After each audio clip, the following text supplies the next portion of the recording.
তোমালোকৰ 7, 8, 9, 10 এইকেইটা কৰিম। 11টো যদি পাৰোঁ কৰিম, শেষ কৰিব পাৰিলে শেষ কৰি দিম, আৰু নোৱাৰিলে ইয়াৰ পিছত আৰু এটা ভিডিঅ' লাগিব।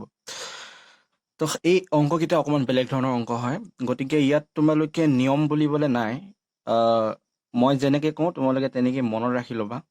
নিয়মটো যদি তোমালোকক বুজাব যাওঁ তোমালোকে বুজি নাপাবা। তো সেইকাৰণে মই ইয়াত নকওঁ।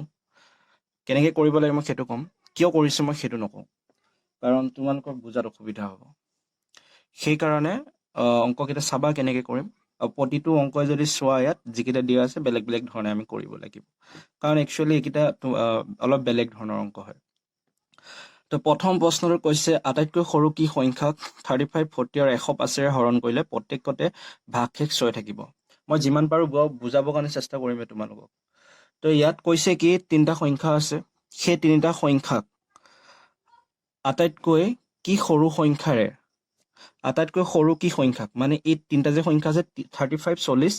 105, এই গোটেইকেইটা সংখ্যা এক্সট্ৰাকে এটা সংখ্যাক হৰণ কৰিব। ধৰি লোৱা তোমালোকৰ এটা সংখ্যা আছে x, বা ধৰি লোৱা এটা সংখ্যা আছে তোমালোকৰ 1000।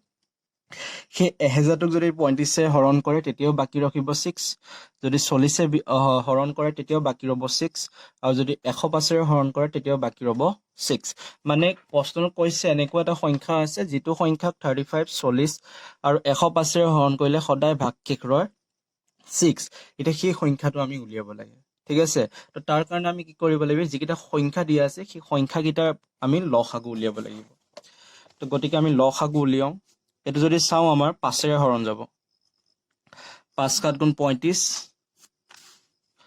5 7 গুণ 35, 5 8 গুণ 40, তাৰপিছত এইটোত আহিব তোমালোকৰ 5 21 গুণ 105। তাৰপিছত যদি চাওঁ আমি এইটোত যাব তোমালোকৰ 7ৰে যাব, 7 গুণ 7, 8, আৰু 7 3 গুণ 21, ঠিক আছে। তো এতিয়া যদি চাওঁ আমি 8টো আৰু 2ৰে যাব, কিন্তু 2ৰে গ'লেও 8ই হৈ থাকিব। তো সেইকাৰণে আমি 8টোকে কৰাৰ কোনো কাম নাই, তথাপি কৰিব পাৰা। 2ৰে যাব, 2য়ে যদি আমি ইয়াক দিওঁ, দেখা পাইছানে লাইটটো অকণমান প্ৰব্লেম দিছে।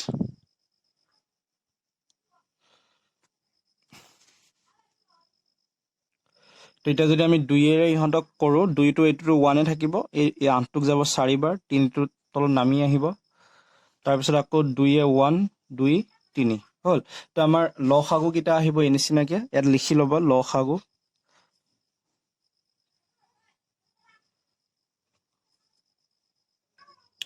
তো এতিয়া আমি ইহঁতৰ লসাগু উলিয়াম। লসাগুৰ কাৰণে যিকেইটা নাম্বাৰ আছে সেইকেইটা আমি পূৰণ কৰিম, 5 7,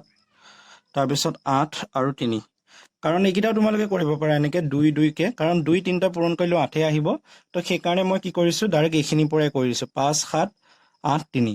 এইকেইটা লাইন তোমালোকে নকৰিলেও কোনো কথা নাই, কাৰণ এনচাৰ একেই আহিব, ঠিক আছে। এতিয়া এইকেইটা পূৰণ কৰা কিমান আহে, 5 7 গুণ 35, 8 3 গুণ 24, 35 আৰু 24টো পূৰণ কৰা, 4 5 গুণ 20ৰ 0, উকলিল 2, 3 4 গুণ 12, 14, ইফালে থাকিলে 5 2 গুণ 10ৰ 0, উকলিলে 3 2 গুণ 6 7, 0 4 840 হ'ল। এতিয়া এই লসাগুকেইটা ওলোৱাৰ পিছত তোমালোকে যদি ইয়াত চোৱা, প্ৰশ্নটোত কৈছিলে এটা ভাগশেষ থাকে বুলি, এই যিটো ভাগশেষটো যিটো দেখিছা ন, সেইটো যোগ কৰি দিবা। তেনেকৈ কি লিখিবা, সৰু সংখ্যাটো, যিটো সৰু সংখ্যা উলিয়াব দিছিলে ন, সৰু সংখ্যাটো হ'ব 840 প্লাছ 6, অৰ্থাৎ 846। তো তোমালোকৰ যিটো সৰু সংখ্যা আছিলে সেইটো হ'ল 846, আৰু 846ক যদি তোমালোকে 35 40 আৰু 105ৰে হৰণ কৰা, তেতিয়াহ'লে তোমালোকৰ ভাগশেষ সদায় কিমান থাকিব, 6 থাকিব। তো হৈছে। তো এনেকুৱা যদি প্ৰশ্ন আহে তোমালোকে এইদৰে কৰিব লাগিব, এই কথাটো তোমালোকে মনত ৰাখিবা, ঠিক আছে। আৰু কিয় কৰিব লাগে এইটো মই নকওঁ, কাৰণ তোমালোকৰ বহুত হেৰি হৈ যাব, কনফিউজ হৈ যাব যদি মই কৈ দিওঁ। এইটো তোমালোকে অলপ নিজে চিন্তা কৰিলে আহি যাব। সেইটো যেতিয়া ডাঙৰ হৈ যাবা লাহে লাহে, তেতিয়া তোমালোকে সেইটো গম পাবা। তাৰপিছত আমি 8 নম্বৰটো কৰিম। 8 নম্বৰটোত কি কৈছে, আটাইতকৈ সৰু সেই সংখ্যাটো নিৰ্ণয় কৰা যিটোক 210, 250 আৰু 360ৰে হৰণ কৰিলে প্ৰতিটো ক্ষেত্ৰতে ভাগশেষ 3 থাকিব। এতিয়া যদি চোৱা তোমালোকে 8 নম্বৰটো 7 নম্বৰটোৰ লগত একেই, হয় নহয় কোৱাচোন। খালি সংখ্যাকেইটা বেলেগ ইয়াত কৈছিলে কি আটাইতকৈ সৰু কি সংখ্যাক 35 40 105 ৰে হৰণ কৰিলে ভাগশেষ 6 হ'ব আৰু ইয়াত কৈছে আটাইতকৈ সৰু সেই সংখ্যাটো নিৰ্ণয় কৰা যিটোক 210 250 আৰু 360 ৰে হৰণ কৰিলে প্ৰতি ক্ষেত্ৰতে ভাগশেষ কি থাকিব 3 থাকিব একেই হয় খালি ইয়াত আছিলে সংখ্যাকেইটা 35 40 105 ইয়াত দিছে 210 250 360 তো কি কৰিবা 210 250 360 লসাগু উলিয়াবা সেই লসাগুটোৰ লগত 3টো যোগ কৰি দিবা সেইটোৱে তোমালোকৰ কি হৈ যাব সৰু সংখ্যাটো হৈ যাব তো এই 5টো 7 নম্বৰটো চাই 8 নম্বৰটো কৰিবা আৰু মোক দেখুৱাবা তাৰপিছত আমি যদি 9 নম্বৰটো চাওঁ এনে এটা বৃহত্তম সংখ্যা নিৰ্ণয় কৰা যিটোৱে ইমান হৰণ কৰিলে ভাগশেষ যথাক্ৰমে 8 13 আৰু 15 থাকে তো ইয়াত কি কৈছে এটা বৃহত্তম সংখ্যা উলিয়াব দিছে আটাইতকৈ ডাঙৰ সংখ্যা উলিয়াব দিছে আৰু সেই ডাঙৰ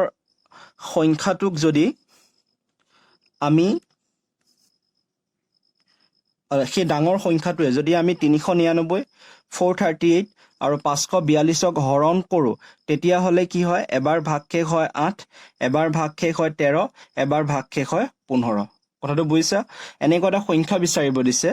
সেই সংখ্যাটোৱে যিটো সংখ্যা আমি উলিয়াম সেই সংখ্যাটোৱে যদি আমি 399 হৰণ কৰোঁ তেতিয়াহ'লে বাকি ৰয় 8 আৰু যদি আমি 438ক হৰণ কৰোঁ বাকি ৰয় 13 আৰু যদি আমি 542ক হৰণ কৰোঁ বাকি ৰয় কিমান 15 তো আগৰ প্ৰশ্নটোত থাকি এই দুটা প্ৰশ্ন থাকি 7 আৰু 8ত থাকি এইটো প্ৰশ্ন অকমান বেলেগ ইয়াত কৈছিলে কি এনেকুৱা এটা সৰু সংখ্যা উলিওৱা যিটো সংখ্যাক আমি 35 আৰু 40 ৰে হৰণ কৰিম কিন্তু ইয়াত কৈছে কি এনেকুৱা এটা সংখ্যা উলিওৱা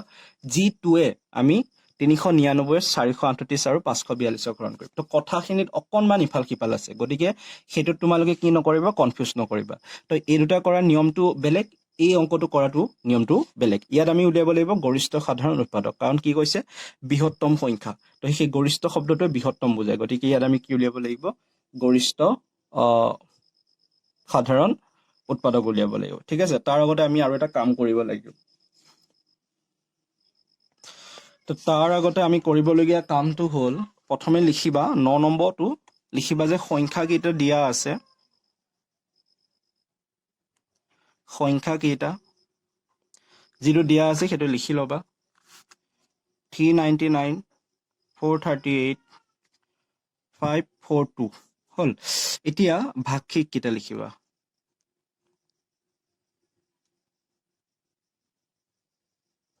ভাগশেষ কেইটা 8 13 আৰু 15 হ'ল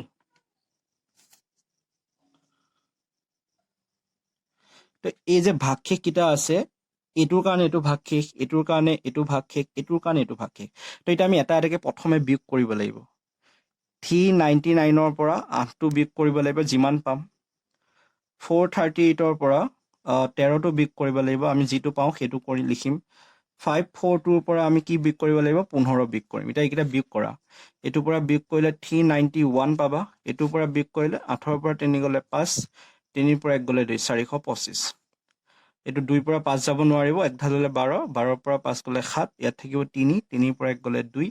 527 ঠিক আছে এতিয়া যে এই নাম্বাৰ কেইটা পালা এইটো কৰাৰ নিয়ম ঠিক আছে তো এইখিনি তোমালোকে মনত ৰাখিব লাগিব 391 425 527 আৰু যদি কিয় কৰিব লাগে সেইটো মই কৈছোৱে তোমালোকক এতিয়া ক'লে তোমালোকে অলপ মানে বস্তুটো বিয়াত বেছি টান পাই যাব মই সেইকাৰণে কোৱা নাই থাকিব এতিয়া ইহঁতৰ আমি গসাগু উলিয়াব লাগে তো গসাগুটো আমি যদি গসাগুটো আমি উলিয়াম পৰস্পৰ হৰণ পদ্ধতিৰে চুটি হৰণ নিয়মেৰে উলিয়ালে অকণমান জটিল হয় সেইকাৰণে পৰস্পৰ হৰণ নিয়মেৰে উলিয়াইছোঁ তো যিটো ডাঙৰ সংখ্যা আছিলে সেইটোক আমি ছেকেণ্ড ডাঙৰ সংখ্যাটো হৰণ কৰিছোঁ 527ক 425 তো 425 এবাৰ যাব তো 425 পাতাৰ পাছত 527 বা 425 গ'লে 102 থাকিব এইটো 2 হয় তো 102 তাৰপৰা 425টোক এতিয়া 102 হৰণ কৰিব লাগিব 425 এইটো মই যেতিয়া পঢ়াইছিলোঁ পৰস্পৰ হৰণ পদ্ধতি তো সেইটো চাই ল'বা যদি চোৱা নাই ভিডিঅ'টো তো 102ক 4 বাৰ গ'লে হ'ব আমাৰ 408 গতিকে 425 বা 408 গ'লে বাকী ৰ'ব 17 তো এই 17টো এতিয়া 102ক হৰণ কৰিব লাগিব তো 17য়ে 102ক 6 বাৰ হৰণ যাব তো 102 পৰা 102 গ'লে 0 থাকিব অৰ্থাৎ 17য়ে ইয়াক সম্পূৰ্ণভাৱে হৰণ গৈছে তো এতিয়া এই 17টোৱে আমি যিটো বাকী আছিলে আমাৰ 391 সেইটো হৰণ কৰিব লাগিব কাৰণ এই দুটাটো হৈ গ'ল অলৰেডি তো 17য়ে যেতিয়া আমাক 17য়ে 391ক যেতিয়া হৰণ কৰিম 23 বাৰ যাব তো 23 বাৰ গ'লে 391 আহিব তো বাকী ৰ'ব 0 তো এতিয়া কি হ'ব সেই আটাইতকৈ যিটো ডাঙৰ সংখ্যাটো উলিয়াব দিছিলে গতিকে 391 425 527 গসাগু হ'ব 17 অৰ্থাৎ বৃহত্তম সংখ্যাটো আমাৰ হ'ব 17 গতিকে 399 438 আৰু 452ক গতিকে আটাইতকৈ ডাঙৰ সংখ্যাটো হ'ব 17 যিটোৱে 399 438 আৰু 542 হৰণ কৰিলে আমাৰ ভাগশেষ ৰ'ব 8 13 15 অৰ্থাৎ আমাক এনেকুৱা এটা সংখ্যা ওলাব যিটোৱে ইহঁতকেইটাক হৰণ কৰিলে ভাগশেষ হয় 8 13 15 তো আমাৰ এনচাৰটো আহিব 17 তাৰপিছত 10 নম্বৰটো তো 10 নম্বৰটোত কৈছে যে তলৰ প্ৰতিটো সংখ্যাৰ গোটক একোটা বৃহত্তম ভাজকেৰে হৰণ কৰিলে কাষত উল্লেখ কৰা সংখ্যাটোৰ প্ৰতিটোৰে বাবে ভাগশেষ হিচাপে ৰৈ যায় প্ৰতি গোটৰ বাবে বৃহত্তম ভাজক নিৰ্ণয় কৰা তো ইয়াত যিকেইটা সংখ্যা দিয়া আছে 48 81 125 তো এতিয়া আমি এনেকুৱা এটা ভাজক উলিয়াব লাগে মানে এনেকুৱা এটা সংখ্যা উলিয়াব লাগে যিকেইটা সংখ্যাই